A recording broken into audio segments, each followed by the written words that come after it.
في سؤال دايما بيشغلني، يعني إزاي المجتمعات بتقرر مستقبلها؟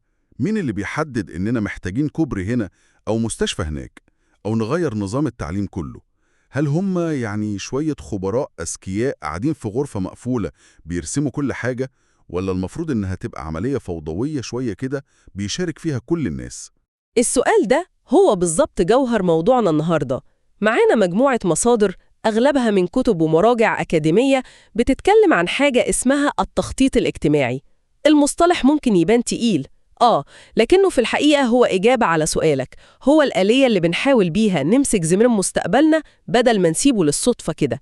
ومهمتنا النهاردة إننا نترجم الكلام الأكاديمي ده لحوار شيق. أنا متحمس جدا للموضوع ده، يعني هنفكك فكرة إزاي بنبني مجتمعاتنا. طيب خلينا نبدأ من الأول خالص. لما نقول تخطيط اجتماعي، إيه أبسط تعريف ممكن نقوله؟ أبسط تعريف بعيداً عن المصطلحات المعقدة هو إن التخطيط ده محاولة منظمة ومقصودة، محاولة عشان نحل مشاكلنا ونتحكم في اللي جاي. بدل ما نستنى الأزمة تحصل وبعدين نجري نحلها، إحنا بنحاول نتوقعها ونستعد لها. المصادر بتجيب تعريف لمفكرين اسمهم نيل جيلبرت وهاري سبيكت، بيقولوا إنه محاولة واعية للتحكم في مسار إحداث المستقبل. كلمة واعية دي هي مفتاح الموضوع كله. واعية، يعني مش مجرد رد فعل، مش حريقة حصلت فبنجيب المطافي. لأ، ده احنا من الأول بنبني نظام حماية من الحرائق. وعشان المحاولة الواعية دي تنجح، المصادر بتقول إن ليها شوية خصائص أساسية، صح؟ بالظبط.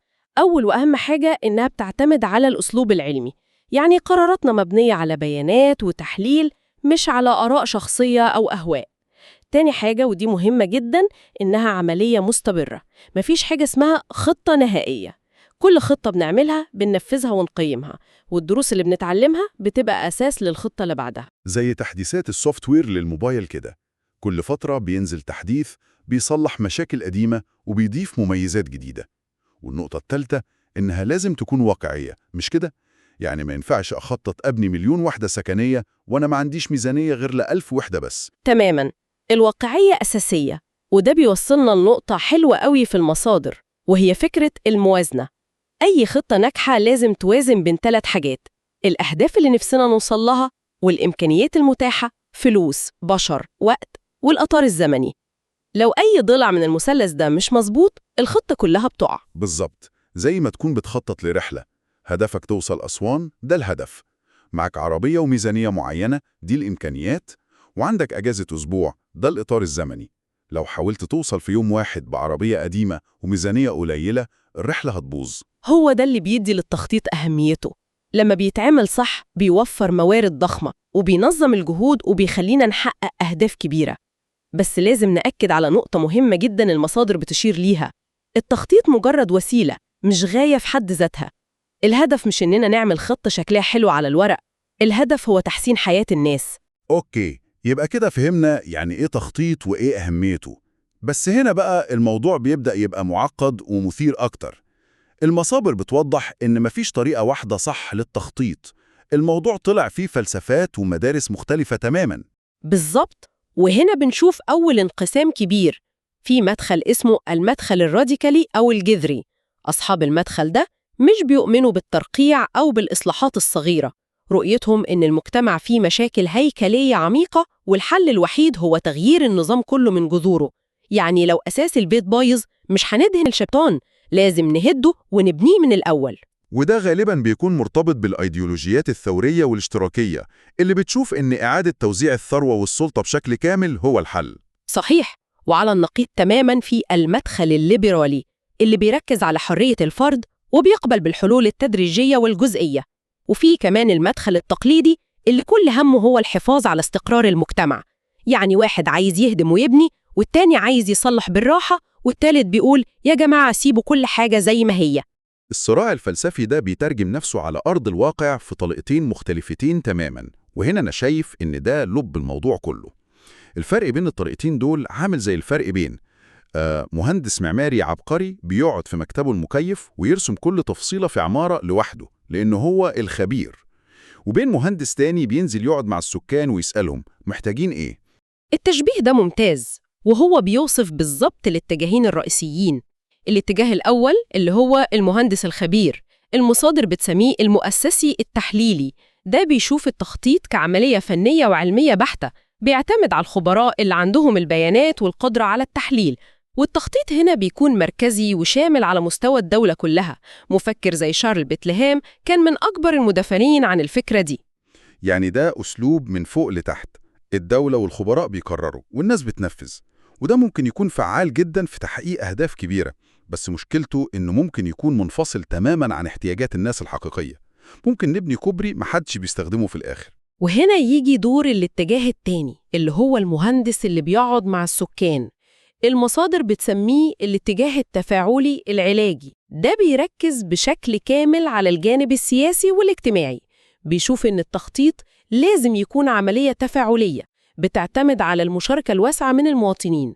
التخطيط هنا بيكون لا مركزي على مستوى الحي أو القرية، والهدف مش بس حل المشكلة لكن كمان تمكين الناس. وبطل الفكرة دي مفكر اسمه جاك راثمان، وفلسفته كانت بتقول على إنك لو ساعدت كل فرد في المجتمع يحل مشكلته الخاصة، فمجموع الحلول دي هيؤدي في النهاية لمصلحة المجتمع ككل.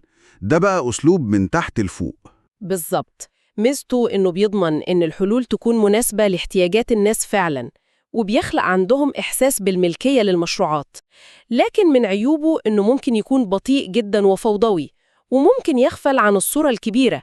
يعني سكان حي ممكن يقرروا إنهم محتاجين حديقة، بس الخطة القومية بتقول إن المكان ده هو الأنسب لمحطة مترو هتخدم ملايين. هنا بيحصل التعارض.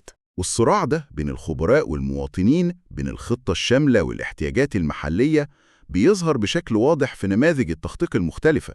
دي مش مجرد أفكار نظرية، دي طرق عمل فعلية. صحيح. النموذج الأول هو النموذج العقلاني الرشيد، وده النسخة المتطرفة من اتجاه الخبير. بيفترض إن المخطط عامل زي لاعب شطرنج عبقري، عنده كل المعلومات وقادر يحلل كل الاحتمالات ويختار الحركة المثالية. النموذج ده بيليق جداً بالفكر الاشتراكي اللي بيعتمد على التخطيط المركزي الشامل. بس الكلام ده يبان مثالي زيادة عن اللزوم. هل في مجتمع في الدنيا عنده كل المعلومات؟ وهل نقدر نتنبأ بكل نتائج قراراتنا؟ ده ممكن يفتح الباب لأخطاء كارثية لو تحليل الخبير طلع غلط. نقدك في محله تماماً، وده اللي خلى نموذج تاني يظهر كرد فعل، وهو النموذج المرحلي أو التدريجي. أنصار النموذج ده بيقولوا انسوا فكرة الخطة المثالية الشاملة دي، العالم أعقد من كده. خلينا نركز على حل المشاكل اللي قدامنا بخطوات صغيرة وبسيطة، نصلح حاجة ونشوف نتيجتها وبعدين نعدل وناخد الخطوة اللي بعدها. يعني بدل ما نحاول نبني سفينة فضاء من أول مرة، خلينا نبدأ بصاروخ صغير وبعدين نطور فيه خطوة بخطوة. الأسلوب ده يمكن مش مبهر، لكنه أكيد أكثر أماناً وواقعية، وبيناسب أكتر الفكر الرأسمالي. وفي طبعاً محاولات للجمع بين الاتجاهين دول، في النموذج المختلط وفي النموذج التوافقي اللي بيرمي سؤله كله ناحية المشاركة المجتمعية. كل دي فلسفات ونماذج شكلها نظري قوي، بس لما نيجي على أرض الواقع الموضوع بيمشي إزاي؟ يعني لو أنا مخطط اجتماعي بكرة الصبح ومطلوب مني أعمل خطة لتطوير منطقة عشوائية مثلا، أول حاجة هعملها إيه؟ سؤال مهم. بغض النظر عن النموذج اللي هنتبعه، في خطوات عملية شبه ثابتة. أول وأهم خطوة هي تحديد الأهداف. لازم نعرف إحنا عايزين نروح فين، والمصادر هنا بتقسم الأهداف ل3 مستويات. زي الGPS كده، لازم تدخل الوجهة الأول. بالظبط. في أهداف استراتيجية طويلة المدى 10 أو 20 سنة، ودي بتكون عامة جدا زي تحقيق الرفاهية. بعدين بنترجم الهدف الكبير ده لأهداف متوسطة المدى من 3 ل7 سنين، زي بناء 1000 مدرسة جديدة. وأخيراً في أهداف تكتيكية قصيرة المدى، سنة أو أقل، زي تعيين 500 مدرس في محافظة معينة السنة دي. فهمت. يعني بنكسر الهدف الكبير لأهداف أصغر قابلة للقياس والتنفيذ. طيب، حددنا الأهداف. الخطوة التانية إني أعرف أنا واقف فين دلوقتي، صح؟ يعني لازم يكون عندي خريطة للوضع الحالي. ممتاز. دي مرحلة إعداد إطار الخطة، وفيها بنجمع كل البيانات الممكنة عن المجتمع، عدد السكان، الموارد، المشاكل، كل حاجة. بعد ما الصورة توضح بتيجي مرحلة وضع الخطة نفسها. هنا بقى الخبراء والمتخصصين بيقعدوا يقترحوا الحلول والبرامج ويرتبوا الأولويات. وبعدين بيجي الجزء الصعب، التنفيذ. إن الخطة اللي على الورق دي تنزل على أرض الواقع. ودي مرحلة التنفيذ. لكن العملية ما بتنتهيش هنا، في مرحلة أخيرة ممكن تكون أهم مرحلة فيهم كلهم، وهي المتابعة والتقييم. لازم طول الوقت نتابع التنفيذ ونقيم نتائجه. هل المشروع حقق أهدافه؟ هل الفلوس اتصرفت صح؟ إيه اللي نجح عشان نكرره؟ وإيه اللي فشل عشان نتجنبه؟ من غير تقييم بنبقى عاملين زي اللي بيسوق وهو مغمض عينيه. والدايرة دي بتشتغل على مستويات مختلفة، يعني في خطة للدولة كلها، وخطة لمحافظة، وخطة لحي معين. صحيح، المصادر بتفرق بين التخطيط القومي الشامل والتخطيط الإقليمي اللي بيركز على منطقة جغرافية معينة، والتخطيط المحلي على مستوى المدينة والحي، وده أكتر مستوى بيعتمد على المشاركة الشعبية. ونجاح المنظومة كلها بيعتمد على التكامل بين المستويات دي. إذن لو هنلخص رحلتنا في المصادر دي، هنلاقي إن التخطيط الاجتماعي عالم ضخم، بيبدأ من أسئلة فلسفية كبيرة عن دور الدولة والفرد، وبينتهي بتفاصيل عملية جدا زي رصف شارع. لكن يبدو أن الصراع الأساسي هو التوتر الدائم بين الرؤيتين: التخطيط الشامل المركزي اللي بيقوده الخبراء من فوق، والتخطيط التفاعلي اللامركزي اللي بيعتمد على مشاركة الناس من تحت. وده بيوصلنا لسؤال مهم جدا للمستقبل، سؤال المصادر دي بتفتحه وما بتقفلهوش. في عصرنا الحالي، عصر البيانات الضخمة والذكاء الاصطناعي، الخبير المخطط بقى عنده أدوات تحليل وتنبؤ أقوى من أي وقت. فهل ده معناه إن كفة نموذج الخبير العقلاني هترجح، وإن التخطيط من فوق لتحت هو المستقبل؟ ولا العكس هو الصحيح، وإن التكنولوجيا دي بتخلي المشاركة المجتمعية الحقيقية أهم من أي وقت فات، كضمانة إنسانية ضد القرارات الباردة المبنية على أرقام بس؟ إزاي نوازن بين قوة البيانات وحكمة البشر؟ ده يمكن يكون أكبر تحدي للتخطيط في القرن ال21.